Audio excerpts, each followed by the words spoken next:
한번 따라해 보시겠습니다. 큰 소리로 따라 하십니다.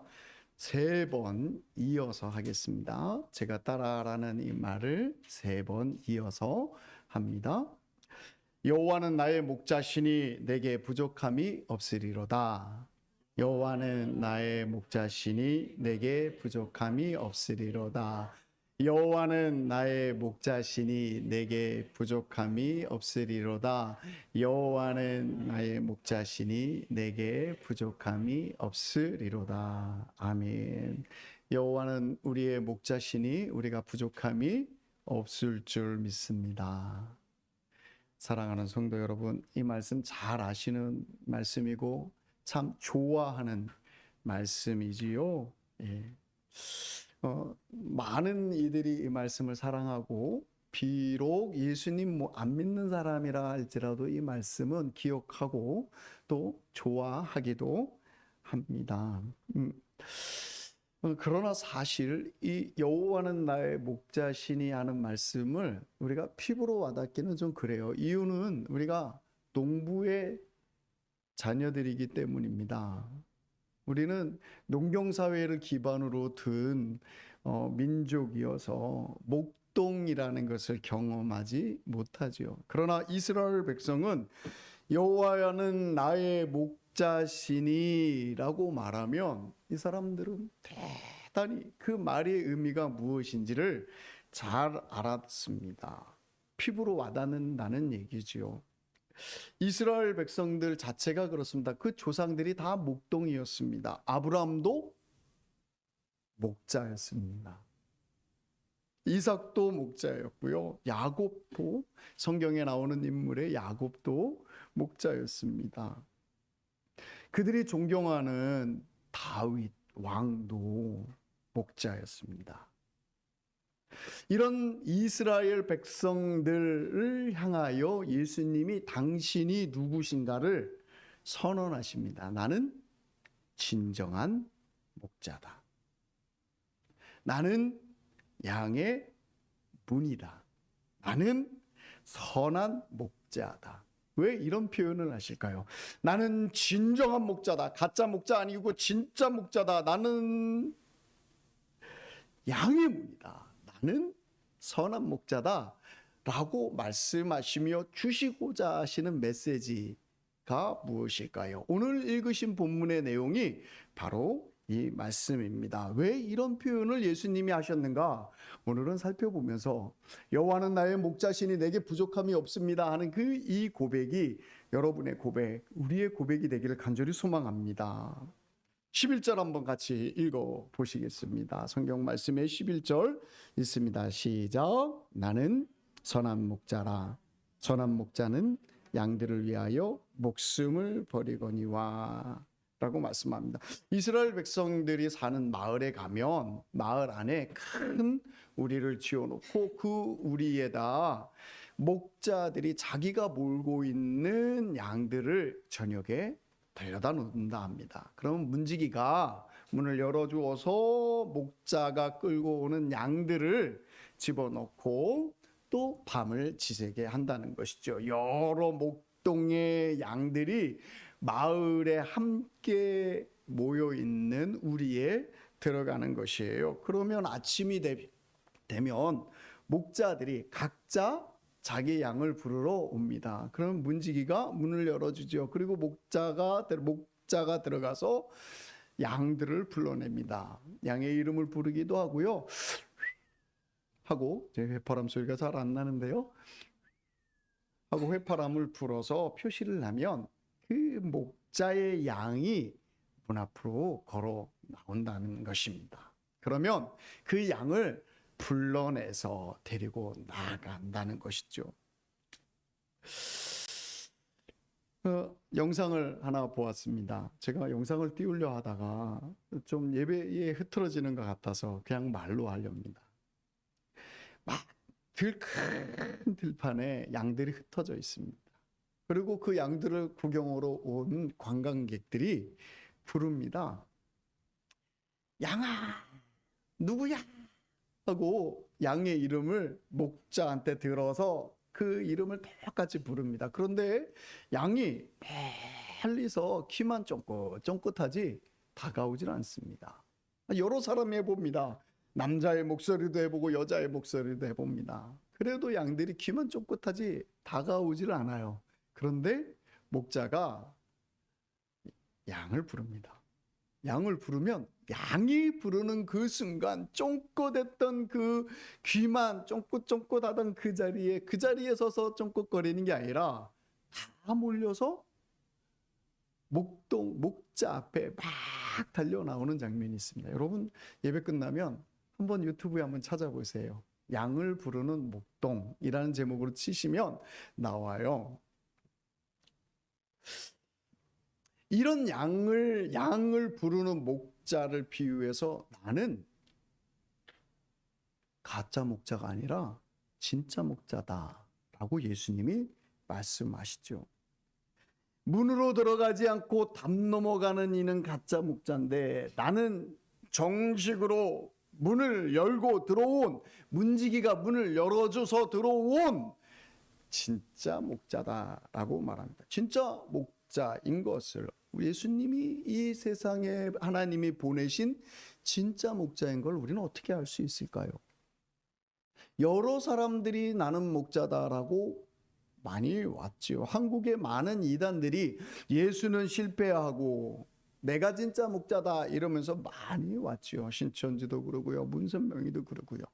여러 목자들이 이 세상에 한국뿐만 아니라 온 세계에 많은 목자들이 자기들이 진짜라고 왔지요. 그 목자들과 예수님을 비교했을 때 누가 진짜 목자인 것을 어떻게 알까요? 여러분이 믿는 예수님이 정말 여러분이 믿을 만한 예수님인지, 우리가 섬기는 이 예수님이 혹시 천국에 가니까 아니더라 하는 일이 생기지 않도록 진짜 목자인가 말씀하시는 이 말을 우리가 들을 필요가 있습니다. 어떻게 알 수 있을까요? 성경은 분명히 하나님께서 한 목자를 보내주실 것이다 말씀하셨을 뿐만 아니라 그 목자가 어떤 일들을 행하실 것이다, 그 목자의 모양새는 어떠실 것이고 그 목자의 삶은 어떨 것이다 라고 설명을 하고 있습니다. 한번 성경을 대목대목 찾아보겠습니다. 창세기 3장 15절에 보면 이렇게 말씀합니다. 남자의 후손이 아니라 여자의 후손이 나올 것이다 라고 얘기합니다. 여자의 후손이라는 말이 무엇일까요? 보통 남자의 후손이라 하잖아요. 여자의 후손이라는 것은 그때는 이해 못했어요. 그런데 예수님이 동정녀 마리아에게 태어날 때에 그 말의 의미가 분명해진 것이죠. 창세기에 아담에게 주실 때 아담이 왜 내 자손이 아니라 하와의 자손, 여자의 자손이라고 할까?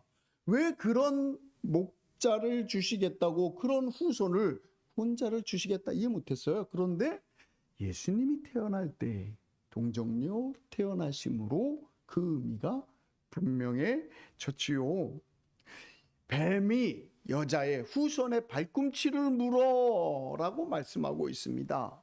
그때 이해 못했죠. 그러나 예수님이 사단의 괴계에 따라서 십자가에 못 박혀 죽은 그 죽음, 그 상처, 사단이 준 것이지요. 뱀이 뒤꿈치를 물으면 아이 따가워 이러고 툴툴 뱀의 이빨 자국을 떨어내고 에이 괜찮아 하고 멀쩡히 걸어갈 자가 누구 있습니까? 중동 지역에 아주 심각한 뱀이 독사가 물었다면 3분 안에 죽기가 딱 맞는 상황이지요.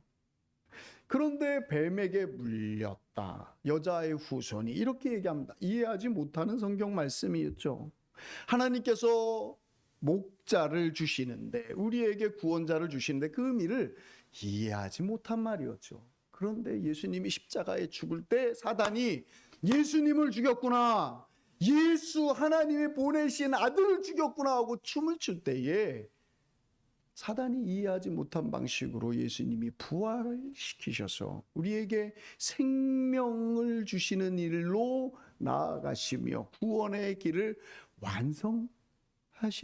보십시오. 우리 예수님이 창세기 3장 15절에 말씀하신 그 예언 그대로를 이루어 주신, 그대로를 살아내신 우리의 진정한 구원자, 목자 아니시겠습니까? 모세도 예언합니다. 예수님에 대하여 예언할 때에 신명기 18장 5절에 이렇게 말씀합니다. 나보다 더 큰 자가 오실 것이다. 그의 말을 들으라. 이 얘기합니다. 예수님이 뭐라고? 예수님이 오셔서 제자들에게 뭘 가르치시냐면, 너희가 나를 믿으면 죽어도 죽지 아니하고 영원히 살리라, 이런 말씀을 하셔요. 그랬더니 유대인들이 뭐이? 뭐셔? 아브라함도 죽었고 모세도 죽었고 선지자들도 다 죽었는데 너를 믿는 자는 죽지 않고 영원히 산다? 네가 모세보다 크냐? 라고 예수님께 변론하지요. 예수님 뭐라 하셔요? 나는 아브라함보다 먼저 있었던 자다. 나는 아브라함보다 큰 자다. 모세보다 큰 자다.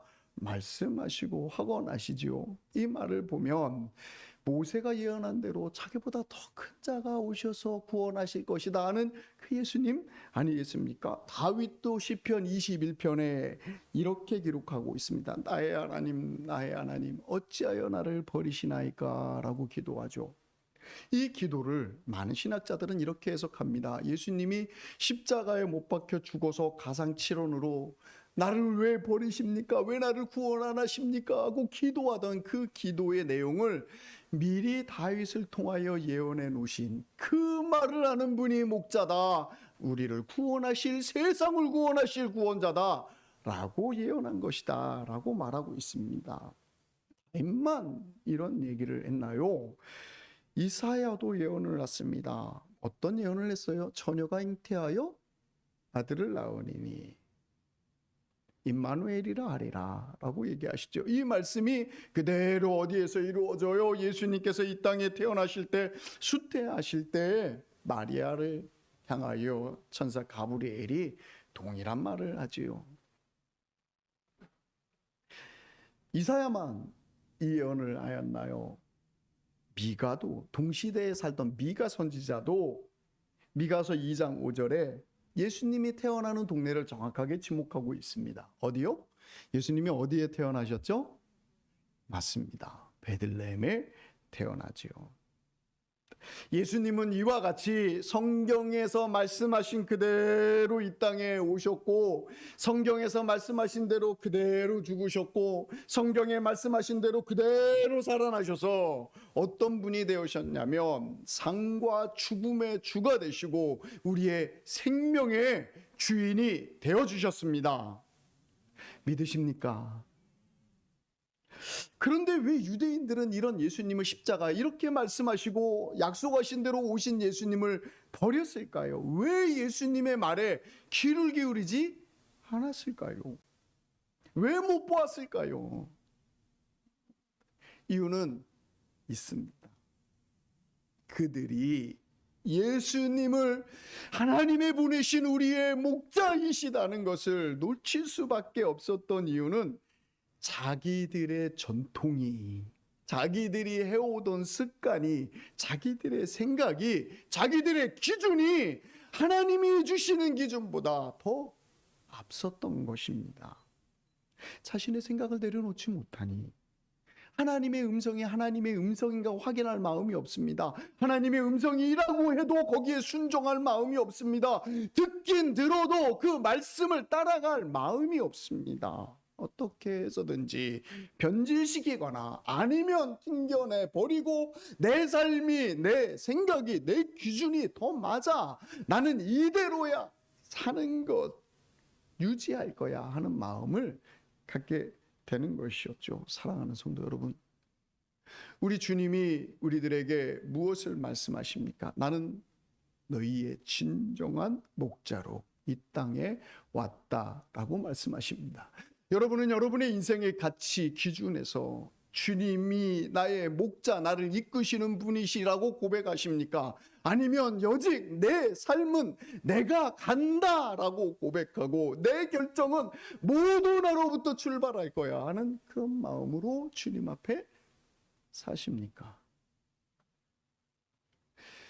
주님이 나는 너희의 진정한 목자다라고 말씀하실 때 여러분 귀를 열고 마음을 열어서 들으시기를 간절히 소망합니다. 9절 말씀 한번 읽겠습니다. 9절 말씀 큰 소리로 읽어주시면 감사합니다. 9절 시작. 내가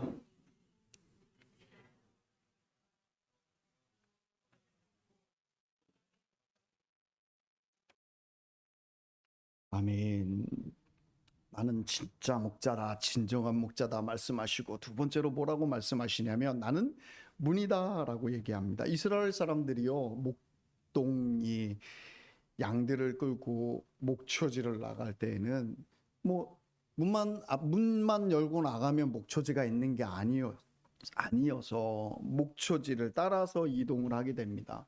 가깝지 않은 지역에 가면 돌아올 길이 없어서 또 끌고 나오고 끌고 들어가고 하다 보면 먹이고 잎이 먹이는 꼴을 먹이는 게 어려우니까 때로 목자들이 이런 결정을 합니다. 좋은 풀밭 있는 지역에다가 이렇게 돌담을 쌓고 또는 수풀로 울타리를 쳐서 우리를 만들고 양을 집어넣고 문까지 만들 수 없어서 양들 앞에 문에 자기가 누워 잔다고 합니다.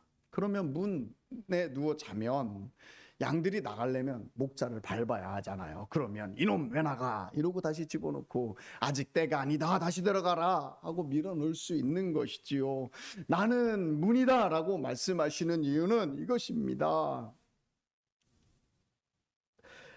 내가 너로 생명을 얻되 풍성히 할 거야. 나를 믿고 따라와.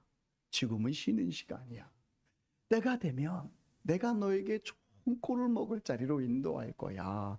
내가 문이니 내가 열을 때 내가 들어갈 때 들어가자 라고 말씀하시는 것이죠. 도적이 오는 것은 파괴하러 오지만 예수님이 오신 이유는 이렇게 설명하고 있습니다. 내가 온 이유는 생명을 얻고 풍성히 얻게 하려는 것이다. 이 말씀을 믿으십니까? 여러분이 예수님을 따르고 여러분이 하나님 앞에서 예수 그리스도의 이름으로 살아갈 때 여러분의 삶이 풍성해질 것입니다. 예수님을 믿으려고 노력하는 분이 한 분이 계셨습니다. 이제 공대 계열에 나오신, 문과가 아니라 공대 계열 나오신 분입니다. 이 공대 계열 사람들이 분명하죠.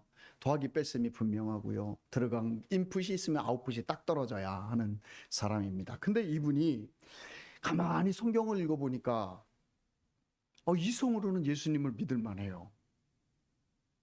그렇잖아요. 성경이 예수님에 대해서 쓰여진 성경책인데, 신약 성경이 특별히 예수님에 대해서 쓰여진 성경이 예수님을 본 사람들, 예수님이 죽은 것들을 보고 부활한 걸 본 사람들이 살아있는 동안에 기록된 책이니까 거짓일 수가 없잖아요. 거짓이면 나무에 있을 수가 없죠. 여러분, 거짓책이 출판됐다고 보십시오. 얼마나 욕을 먹고 그 책들이 바로바로 사라집니까? 그러나 성경이 예수님이 살아계신 것을 본 사람들이 살아있을 동안에 쓰여져 있는 성경들을, 그 성경들을 보고 공인되고 인증된 성경들이니 이 공대생이 아무리 생각해봐도 읽어보니, 공대 출신이 아무리 읽어봐도 이게 맞는 말이에요. 그런데요, 이성적으로는 믿을 수 있는데 이 사람이 예수님을 믿지 않고 싶어서 고민합니다. 이유는요, 내가 그다지 그렇게 행복하진 않아도 잘 살아. 내가 하고 싶은 거 하고 내가 하기 싫은 거 안 하고 내가 기준으로 좋은 거 하고 이렇게 사는 게 좋은데 왜 그걸 포기해야 되는지 그게 너무 싫은 거예요. 그러다가 이 말씀을 보았습니다. 예수님이 온 이유는 양으로 생명을 얻고 풍성히 얻게 하려 하심이라. 예수님이 이 땅에 오신 이유를 당신이 설명하고 있는 말씀을 딱 앞에 놓고 곰곰이 생각합니다. 내가 예수님 믿는 게 참 인생에 부담이 돼서 참 안 믿을 수는 없고 믿자니 참 손해보는 게 많을 것 같고 포기해야 되는 게 너무 많아서 참 고통스럽다 이러다가 예수님이 하신 말씀 앞에 자기의 삶을 돌아보기 시작했습니다. 예수님 믿기 전에 어떻게 살았나? 마음이 강팍하고 참 빡빡하게 살았구나 하는 생각을 합니다. 여러분 아시지요? 예수님 믿기 전에 여러분이 인생이 얼마나 강팍하고 메마른 논바닥처럼 그렇게 팍팍했는지 여러분 기억하시지요? 그런데 그런 마음에 예수 그리스도를 믿은 이후에 예수님 믿고 사니 왠지 여유가 생겨요. 풍성합니다. 한 예로 친구를 사귀려고 해도요, 나와 마음이 맞는 사람인가 아닌가 이거 점검하느라고 시간을 많이 보냅니다. 내가 마음 얘기했을 때 내 마음이 통하지 않는 사람일까 아닐까 찾느라고 참 친구 한 사람 사귀기 힘들죠. 잘 없습니다. 그러니 사람에게 늘 실망하고요. 그러다 보니 어째요? 인생이 외롭죠. 그렇게도 쉽게 실망하고 외로움을 타고 그러고 살았는데 예수님을 믿으니 형제 자매가 친구가 얼마나 많습니까? 그냥 거저도지는 형제 자매들 친구가 얼마나 많습니까? 그러니 교회만 와도 이렇게 풍성해지니 형제 자매들에게 이렇게 내 마음을 얘기해도 들어줄 수 있는 사람들이 많으니 얼마나 좋습니까? 맞아요? 아멘? 여러분 혹시 교회 안에서도 내 마음 나눌 사람 없으면 안 되시는 것입니다. 우리 옆에 사람에게 한번 인사 나누시죠. 무엇이든지 말하십시오. 제가 듣겠습니다. 시작. 무엇이든지 말씀해 주세요. 제가 듣겠습니다. 예. 무엇이든지 서로 나누고 말씀을 나누고 마음을 나눠서 풍성해지는 여러분 되시길 바랍니다. 아멘. 지혜가 없어서 애를 쓰는 제가 있었습니다. 하나님 어떻게 목회해야 돼요? 제가 첫 목회지에서 개척할 때에 하나님 어떻게 해야 돼요? 사람들을 어떻게 전도해요? 하고 기도할 때 그날 아침에 띵동 띵동 띵동 하고 마을에서 방송이 나옵니다. 띵동 띵동 할 때는 부고입니다. 마을 이장이 소식을 전할 때 뽕짜작 뽕짝 뽕짜작 뽕짝 이러고 음악을 들으면 이건 뭐 일반 방송이고요. 띵동 띵동 찰벨이 울리면 부고입니다. 하나님 제게 지혜를 주세요. 어떻게 전도해요? 이러고 기도하는데 띵동 소리가 들리는 순간 제 머릿속에 주님이 장례식장에 가서 상갓집에 가서 이 사람들을 섬기라 하는구나. 그리고 제가 그 음성 듣고 장례식장에 가서 섬기고 상여 매고 제가 상여 잘 맵니다. 상여 매면서요. 어야 디야 이제 가면 언제 오나. 그럼 제가 뒤에서 어야 디야 이러면서 쫓아가요. 그리고 속으로는 언제 오긴 못 온다. 주님 믿고 갔으면 천국 가셨을 거고 안 믿으셨으니 지옥 간다. 그러면서도 상여를 메고 온 동네 상여 다 메고 산에 올라가서 탈관하면 그 시신 다 모셔드리고 그리 하니까 동네 분들이 목사님 나 죽을 때도 묻어줘서 이러면서 한 걸음 한 걸음 목사에게로 교회에게로 가까이 나오고는 것을 보았습니다. 제가요 사실은 지혜가 없는 사람입니다. 그런데 그렇게 지혜 없는데 하나님이 지혜를 주시더라고요. 할렐루야. 예수 믿어서 사시면 너희가 부족하거나 너희가 부족하면 후히 주시고 모자라게 주시지 아니하는 하나님께 구하라. 그리하면 이 모든 것을 너희에게 주시리라 라고 말씀하시는 우리 주님이 우리를 얼마나 풍성하게 하시는지 여러분 경험하시며 사셔야 합니다. 지혜도 풍성하게 하실 뿐만 아니라 무엇도 풍성하게 해주셔요? 물질도 풍성하게 해주십니다. 우리가 예수님 믿기 전에는 돈이 내 인생의 기준이었습니다. 얼마나 많이 갖고 있어야 만족할까 싶을 정도로 만들어보고 쌓아보고 저축해보고 누려보고 이것도 해보고 저것도 해봐서 많이 가졌다 해도 그 안에 만족함이 없었습니다. 그렇지요. 많이 안 가져봐서 모르신다고요? 에이, 그래도 여러분 마음에 진짜 풍족함은 통장에서 나오는 것이 아닌 주님이 내 인생을 인도하여 주신다 하는 것에 나오는 줄 믿으시는 여러분 되시길 바랍니다. 야고보서에서 이렇게 분명히 말씀하시지요. 선을 행할 줄 알며 선을 행하지 않는 것이 악이니라 라고 말씀하시지요. 이 말을 듣는 사람이 누구예요? 부자잖아요. 이 부자가 어떻게 했어요? 내가 계획하건대 어디 마을, 어디 지역, 어디 도시에 가서 내가 장사를 하면 1년 정도 장사해서 요 정도의 돈을 벌어서 돌아올 수 있어 하고 부자인 사람이 부유함을 자랑하며 자기의 계획을, 자기 인생의 부유함을 자랑해요. 그런데 거기에 대고 야고보 사도가 뭐라고 하냐면 하나님을 의지하지 아니하고 너희 인생을 의지하고 너희 재물을 의지하고 너희 부유함을 의지하고 너희 지식을 의지하는 자야. 너가 선을 행할 줄 알면서 하나님을 의지할 줄 알면서 돈을 의지하고 너 인생을 의지하는 것이 죄다라고 말씀하시는 말씀을 하시지요. 사랑하는 성도 여러분, 우리의 풍요로움은 물질에 있지 않습니다. 우리의 풍요로움은 주님이 나를 인도하신다는 것에 있는 것이지요. 여러분 통장에 돈이 떨어지셨습니까? 돈 떨어진 만큼 마음이 애쓰시며 어쩔까 저쩔까 염려되십니까? 아닙니다. 주님이 나로 풍족하게 하시고 내 인생을 인도하실 것을 믿으시는 성도님들 되시길 바랍니다.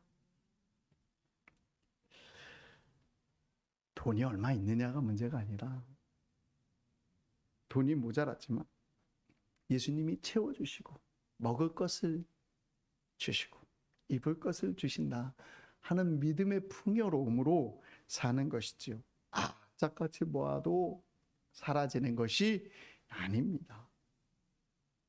예수님이 주시는 풍요로움을 맛보시는 성도님들이 되시기 바랍니다. 사도 바울이 이렇게 말하죠. 나는 부요함에 처할 줄도 알고 가난함에 처할 줄도 안다. 인생의 문제가 돈에 있지 않다. 여호와 하나님에게 있다. 나의 풍요로움은 주님에게서 온다는 고백을 하는 것이지요. 세 번째로 예수님은 자신을 이렇게 설명하십니다. 나는 선한 목자라. 선한 목자는 양들을 위하여 목숨을 버린다 합니다. 이스라엘 사람들은요, 양을 고기라고 생각하지는 않았던 것 같습니다. 우리는 돼지를 키울 때 고기를 먹고자 키웁니다. 그러나 이스라엘 백성들은 양을 키울 때 먹고자 키우지 않았다 합니다. 털을 깎기 위해서 키우기는 하지만 이 목동들에게는 이 양은 가족처럼 느껴졌다 합니다. 진짜 목자로 인정받는 사람들은 어떤 사람들인가 하면 걷기 시작할 때서부터 양하고 같이 산 사람들, 그런 사람들이 진짜 목자다라는 인정을 많이 받았다 합니다. 이런 사람들이 양하고 느꼈을 교류, 교감은 어떤 거냐면 내가 잡아먹을 짐승이 아닌 내 가족으로 느꼈다라고 얘기합니다. 양을 짐승으로 생각하지 않았다는 것이죠. 어떤 유치원에 선생님이 있었습니다. 7명의 아이들을 데리고 소풍을 갔습니다. 한참 놀이터에서 애들하고 놀고 소풍을 지내고 이제 돌아갈 때가 되어서 얘들아 가자 그러는데 6명이 모였습니다. 하나가 없네요. 에이 뭐 하나 뭐 6명 왔으니까 가자. 그리고 6명만 데리고 유치원으로 돌아왔습니다. 여러분 이 교사 여러분 어떻게 하실랍니까? 7명 데리고 가서 6명 데리고 왔어요. 그리고도 전혀 상관없다고 6명 데려온 거는 잘 데려왔다고 생각하면 이 교사 어떻게 할 겁니까? 난리가 나는 거죠. 그 아이가 내 아이였다면 이제 큰일 나는 거죠. 너 진짜 너 교사할 거야 말 거야? 너 책임질 거야 말 거야? 이런 일이 일어나는 것이지요. 목자에게 양은 식구예요. 하나 잊어버려도 잃어버려지는 게 아닌 거죠. 그래서 목자가 양을 칠 때 이 일이나 강도가 오면 어때요? 목숨 걸고 내 가족을 지키는 거죠. 예수님이 이렇게 실제로 들에서 짐승들 이리떼 사자들과 싸우며 양을 지키는 목자들, 그래서 누가 죽었더라 하는 소문들, 옛날에 누가 죽었더라, 근래에 누가 죽었더라, 다음에 누가 죽을지도 몰라 하던 목자들 사이에 예수님이 지금 무슨 말씀을 하시냐면, 나는 선한 목자라 내 양을 위하여 목숨을 버린다, 이렇게 설명합니다. 이 말이 얼마나 피부에 와닿았을까요? 선한 목자는 목숨 버리는 목자다. 그런 목자에게 양을 맡기만 하다, 이래 하지 않겠습니까? 예수님이 실제로 자신을 설명할 때 이렇게 말씀하셨을 뿐만 아니라 이 말씀 이후에 어떤 길을 가십니까? 당신의 사랑하는 양들을 위하여 생명을 버리시는 일을 하시지요. 십자가에서 고난받는 일을 하시지요. 십자가에서 당신의 생명을 버리시며 무엇 하셨습니까?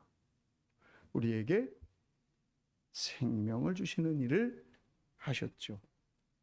얼마나 큰 축복입니까? 우리 예수님이 당신을 설명하기를, 나는 싹꾼 목자가 아니라 너희를 위하여 목숨을 주는 진짜 목자다. 내가 너희에게 그런 목자 되어줄게 라고 말씀하신다는 것입니다. 목숨까지 버리실 정도로 우리를 당신의 가족, 당신의 사랑으로 삼으셨다면, 하나님 안에 우리 주 예수 그리스도께서 무엇을 우리에게 아끼실까요? 안다, 너희 필요 안다 라고 약속해 주시는 주님의 말씀을 기억하신 여러분 되시길 바랍니다. 어떤 자매가 있었습니다. 신방을 갔는데 목사님하고 부릅니다. 왜요? 목사님, 신방 와주셔서 감사합니다. 근데 제가요, 하고 싶은 말이 있어요. 그래서 듣습니다. 이거 예전에 누가 아프다 그러면 병원에 꽃을 보내주곤 하였는데, 이제는 꽃 안 보내랍니다. 그러는 거예요. 남편이 큰 병을 얻어서 투병 중에 있어서 긴 싸움을 해야 되는 그런 자매였습니다. 남편이 죽을지도 모른다는 두려움 앞에 온 일상적인 것들을 다 버리고 딱 하나 매달려서 남편 살리고자 눈물을 흘리고 있는 그때에 사람들이 꽃을 보내주는 거 별로 안 반갑더라는 것입니다. 정말 고마웠던 것은 같이 와서 밤을 새주고 잠깐이라도 집에 가서 샤워하고 오라고, 옷 좀 갈아입고 오라고, 잠깐 눈 붙이고 오라고 자기가 대신 지켜주는 그런 사람이 정말 귀하다는 것을 깨달았다고 그런 말을 전합니다. 그래서 다시는 자기가 누가 아프다고 그러면 꽃 안 보내겠다, 그런 얘기를 합니다. 자기 체면 칠해하려고 보내는 꽃 받아서 감동이 안 된다는 것이죠. 우리가 정말 위기 가운데 있을 때 이 위기 가운데서 우리를 도와줄 형제 자매가 몇 명이나 있을까요? 여러분 한번 여러분을 돌아보십시오. 여러분이 인생의 고통 중에 있을 때, 내가라도 쓰러졌을 때, 내 아내가 정말 눈물 흘리며 어쩔 줄 모르고 내 옆을 지키며 가정을 다 내버려두고 내 생명 하나 붙들고 있을 그때에 내 아내를 돌볼 형제 자매가 여러분에게 몇 명이나 있습니까?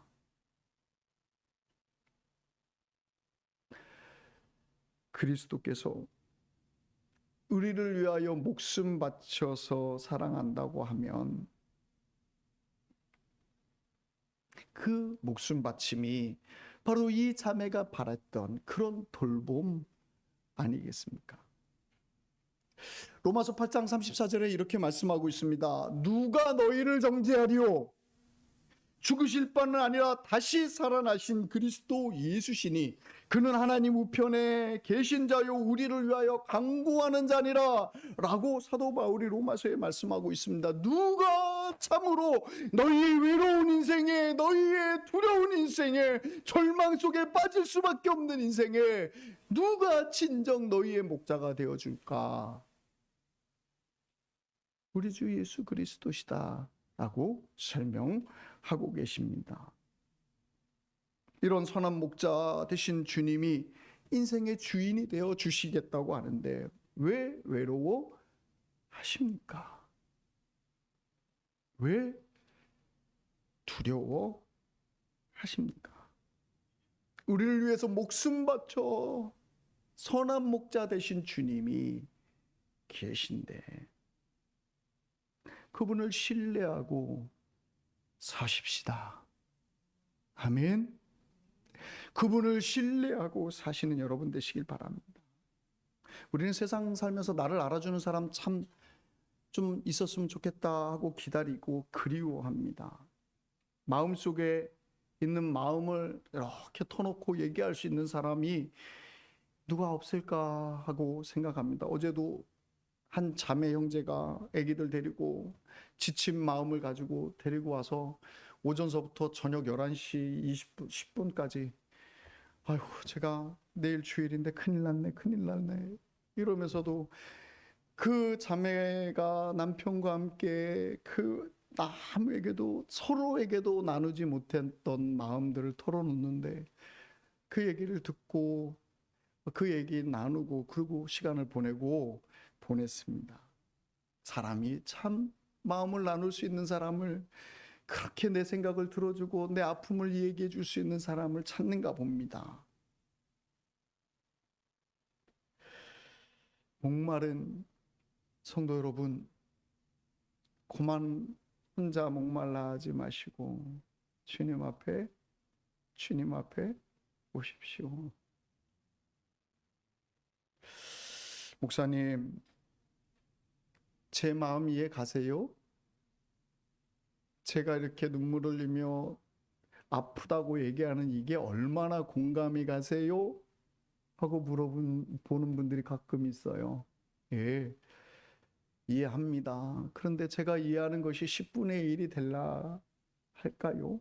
많이 공감하려고 애써도 현장에서 아파서 눈물 흘리는 그분의 마음을 다 이해하지 못할 것입니다. 그러나 우리의 마음의 소원을, 우리 마음의 고통을, 우리 마음의 아픔을 아시는 분이 계시다고 성경이 분명히 선언하고 계십니다. 나는 선한 목자다 하시는 분이 계십니다. 왜 주님에게 나오지 아니하시고 나는 선한 목자다 하는 주님하고 상관없이 사십니까? 사랑하는 성도 여러분, 우리 이제 한 가지만 더 생각해 보십시다. 우리 주님이 선한 목자라고 한다면 예수님의 제자인 우리도 예수님을 따라서 선한 목자 되는 일을 감당해야 할 것입니다. 언제까지 계속 매 하실 겁니까? 어제 왔던 아이의 둘째 아이가 아직 말을 못 배웠습니다. 그런데 의사소통에 굉장히 적극적이에요. 뭐를만 하면 아 하고 울어요. 이게 가만히 보니까 그 우는 게 아니라 자기가 필요한 것을 표현하는 거예요. 건들지 말라. 밥 먹고 싶다. 일어나고 싶다. 유모차에 내려달라. 이게 계속 그러는 게 이게 딱 자기가 뭘 표현할 때 하는 거더라고요. 예, 계속 할 때마다 부모가 다 들어주지요. 사랑하는 성도 여러분, 언제까지 우리가 계속 음메만 하시겠습니까? 우리 주님이 여러분을 어떻게 부르셨습니까? 제자로 부르고 계시지 않습니까? 선한 목자가 되도록 여러분을 부르고 계시지 않습니까? 계속 음메 하다가 맨날 그 정도의 수준의 신앙에서 여러분 스스로를 멈춰놓고 음메가 만족되지 않아서 더 음메하다가 여기가 아닌 갭이다 하지 마시고 주님 앞에 나아가셔서 주님의 제자로서 선한 목자가 되는 일들을 시작하시는 여러분 되시길 바랍니다. 예수님이 선한 목자인 것처럼 우리가 선한 목자가 될 수 있습니다. 어떻게 선한 목자가 될 수 있습니까? 따라해 보시겠습니다. 영혼을 돌보기 시작하면 목자가 됩니다. 영혼을 돌보기 시작하십시오. 내 가슴에, 내 성도들 가슴에 품으십시오. 영혼을 돌보기 시작할 때에 주님의 제자가 되는 것입니다. 특별히 유초등부, 청소년부 선생님들에게 부탁합니다. 지식 전달하는 선생님 되지 마십시오. 한 번도 여러분에게 가르치라고 선생님 해달라고 부탁한 적이 없습니다. 영혼을 돌보는 일을 하십시오. 가르치는 자가 되지 말고 영혼을 돌보는 목자가, 아이들의 목자가 되십시오. 지식은요, 만화책 한 권만으로도 효과적일 수 있습니다. 만화책이 줄 수 없는 걸 줄 수 있어야죠. 영혼을 돌보는 일을 하셔야죠. 내가 목자다, 내가 양을 치는 목자다, 내가 선한 목자 되길 원한다라고 여러분 자신에게 말씀하십시오. 우리가 목자 일을 시작하면요, 신앙의 보람도 있고요, 목자 일을 시작하면 재미도 있고요, 의미도 발견합니다. 그리 안 하니까 맨날 음메 하다 보니 그 음메가 높아졌다 낮아졌다 높아졌다 낮아졌다 길어졌다 짧아졌다 음메 하다가 맨날 신앙을 거기에 멈추고 말잖아요. 그리하지 마시고요, 영혼을 가슴에 품고 주님 앞에 그 양들을 위하여 몸부림치는 그 수고를 시작해 보십시오. 이게 얼마나 재밌는지 아십니다. 예, 목사하는 거 재밌습니다. 목자하는 거 재밌습니다. 이것이 영혼을 돌볼 때 하나님이 주시는 상급입니다. 여러분 맛 못 보셨죠? 영혼을 돌보는 재미 맛 한 번도 못 보셨죠? 보신 분 계신가요? 한번 시작해 보십시오. 이거 진짜 고생은 좀 됩니다. 그런데요, 고생에 비해서 하나님이 나를 목자로 세우셔서 쓰시고자 하시는 이 마음이 뭔지 알겠구나 하고 하나님 마음을 예수님의 십자가에 매달리신 이유를 발견합니다. 맨날 초신자 하시려니까 신앙이 하나님의 마음이 이해가 안 되는 것이죠. 저는요, 뭐 하려고 그러냐면 여러분을 목자 만들어서 그 목자를 가르치는 목사 되려고 합니다. 제 꿈이요, 우리 교회 양들이 많아질 텐데 그 양들을 위하여 목자를 세우고 그 목자의 목자가 되고 싶은 게 제 꿈입니다. 저는 좀 능력이 좀 작아서요, 어떤 분은 뭐 300명도 500명도 다 당신이 목양할 수 있어 라고 하시는데 저는 50명도 안 될 것 같아요. 전 능력이 좀 작은가 봅니다. 제가 다 돌볼 수 있는 양이 그렇게 많지 않은 것 같아요.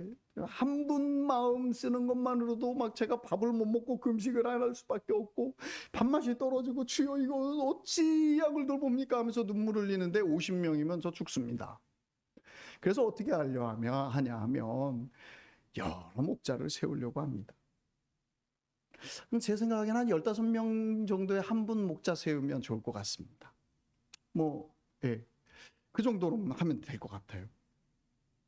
어떤 목자요? 영혼을 돌보는 목자 세우려고 합니다. 왜 그러냐면 실제로 저는 여러분과 인생이 달라요. 여러분 직장 생활을 하시잖아요.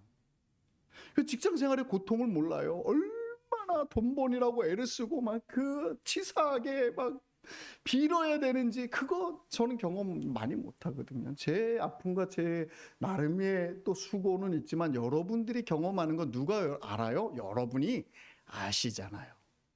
그러니 여러분의 아픔을 여러분이 나누고 들어줄 수 있고, 그리고 그 두려움 속에, 그 어려움 속에, 그 삶 속에 어떻게 해야 옳을지 여러분이 이해하고 가르쳐주고 나누고, 그리고 방향을 잡아가는 게 얼마나 좋습니까? 모든 양들이 저에게 오는 거 바라지 않습니다. 모든 양들이 어디 가냐면 자기 세워진 목자에게 가서 그 사람과 삶을 나누는 그런 교회 되고 싶습니다. 이렇게 교회가 운영될 것이기 때문에 제가 장로님들과 안수 집사님들께 부탁하는 거예요. 그 자리로 가지 않으시면 직분에 아무 의미가 없습니다 라고 말하는 것이죠. 영혼을 돌보고 교회 성도들의 영혼이 어찌 되어가고 있는지 아무 관심 없으면 그 직분 왜 갖고 계시냐고 물어보는 거죠. 그리고 초청하는 거죠. 영혼을 돌보는 자리에 가셔야 합니다. 직분자에게만 요구하는 것이 아닙니다. 여러분에게도 초청합니다. 영혼을 돌볼 수 있는 자리에 여러분이 나아가십시오. 소원을 품고 나아가십시오. 그러면 세워드리겠습니다.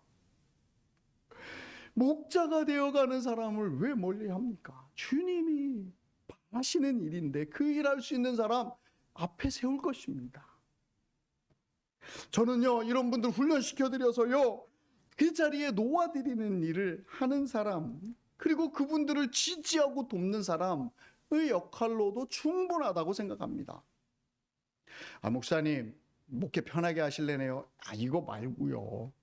그렇게 하려 하는 게 아니라요, 여러분에게 정말 선한 목자 되신 주님 닮아서 선한 목자 되는 영광의 자리에 가게 하려고 하는 것입니다. 베드로전서 5장 2절 말씀 읽으며 말씀을 마치겠습니다. 베드로전서 5장 2절 찾아봅니다. 베드로전서 5장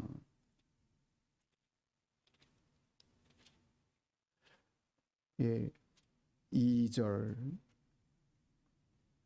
페이지 수는 신약성경 382페이지 됩니다. 같이 읽습니다. 베드로전서 5장 2절 382페이지 신약성경입니다. 같이 읽습니다. 시작. 너희 중에 있는 하나님의 양무리를 치되 억지로 하지 말고 하나님의 뜻을 따라 자원함으로 하며 더러운 이득을 위하여 하지 말고 기꺼이 하며 3절까지 있습니다. 맡은 자들에게 주장하는 자세를 하지 말고 양물의 본이 되라. 아멘. 이 말씀을 누구에게 하신 말씀이에요? 성도들에게 한 말이에요. 성도들에게 왜 이 말씀을 해요? 목자 되라고 하는 말인 거죠. 양무리를 치라라고 초청하고 계시는 것이죠. 말씀을 마치겠습니다. 기도하십시다. 말씀을 생각하며 기도합니다. 예수님이 나는 진정한 목자다. 진짜 목자다. 나는 양의 문이다. 나는 선한 목자다. 라고 하시는 말씀을 들었습니다. 주여, 내가 우리의 선한 목자 되신 예수님을 따라가는 삶을 살게 하여 주시옵소서. 두려워하지 않게 하여 주시고 염려하지 않게 하여 주시고 풍성히 꼴을 누리며 사는 성도 되게 하여 주옵소서. 두 번째로, 아버지 하나님이여, 저로 예수님의 제자로 선한 목자 되어가도록 인도하여 주소서. 기도하십니다. 주여 한번 부르고 기도하겠습니다. 주여.